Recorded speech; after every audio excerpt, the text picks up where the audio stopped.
Now, I don't vlog because I'm not much of a storyteller. I'm not one to create hype or, you know, really be a YouTuber of the sort.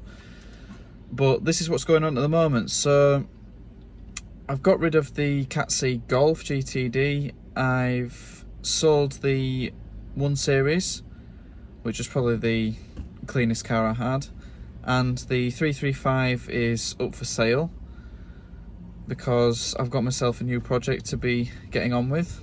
Now, the V70 is still a little bit temperamental. I don't know whether, if you've seen any of my recent videos, then there was the strut collapse and I actually replaced all of the lower suspension. So I have a little list of all the things that I've actually had to do, and I've still got a vibration at 70 miles an hour, or sometimes even lower. Now I'm actually beginning to wonder if it's the rack. So this, from here to here, doesn't turn the wheels at all. So there is actually that much play. There's no clicking, but I get some clicking when turning on full lock. Now I've changed the drive shafts as well, so it's not the drive shafts. The V70 just gets used as a work bus and to carry my dog around. So as you can see, it's in quite a state. That's my son's pet rock collection. I thought I would leave the car quite filthy because I'm under the belief that I'll do some sort of super clean video at some point. But otherwise it's still going well, just under 304,000. So hopefully once I figure out this wheel wobble, that will continue to rise. So this is the latest car. So I've sold obviously 2 of the cars so far. Got the 335 still to go, to buy myself what is a dead car again.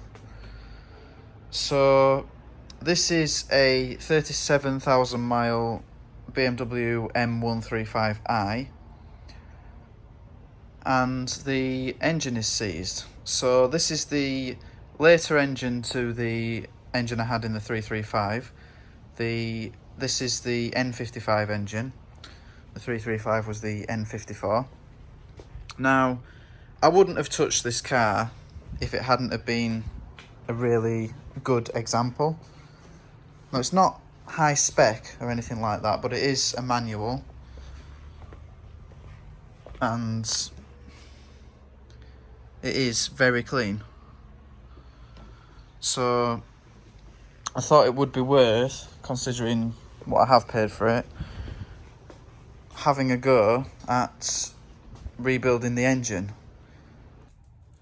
So the unlucky previous owner paid 12.5 grand for this last December, and within 6 months he had an engine knock and ultimately the engine seized.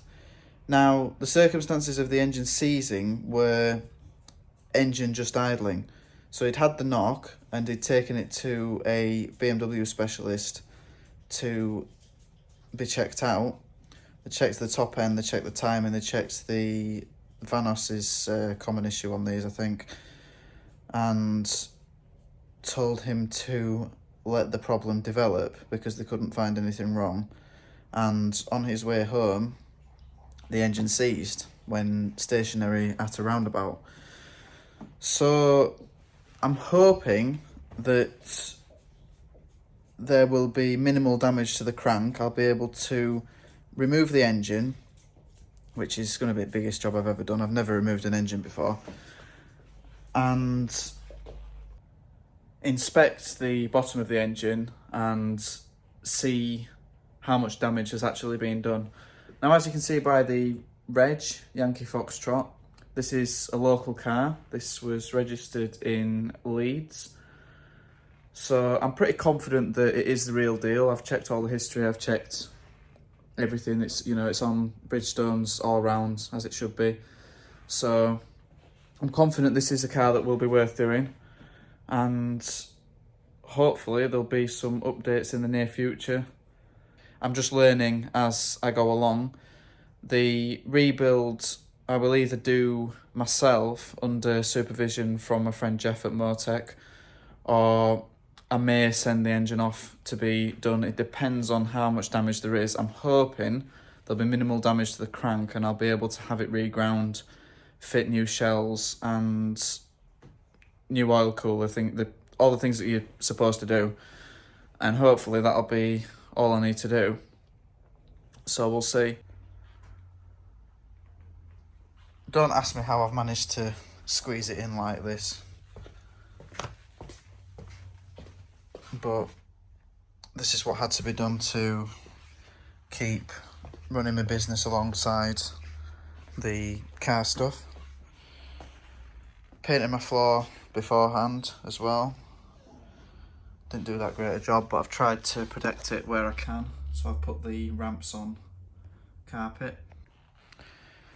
As with when I did the turbos on the 335, I've got the car up as high as possible. Unfortunately, I don't have access to a ramp, or the ramp access that I usually have, I wouldn't be able to have it for a few weeks at a time. So this is my only option. Now, for removing the engine, as opposed to just getting to the turbos, I won't need to remove the subframe. But what I'll do is I'll remove the full front of the car.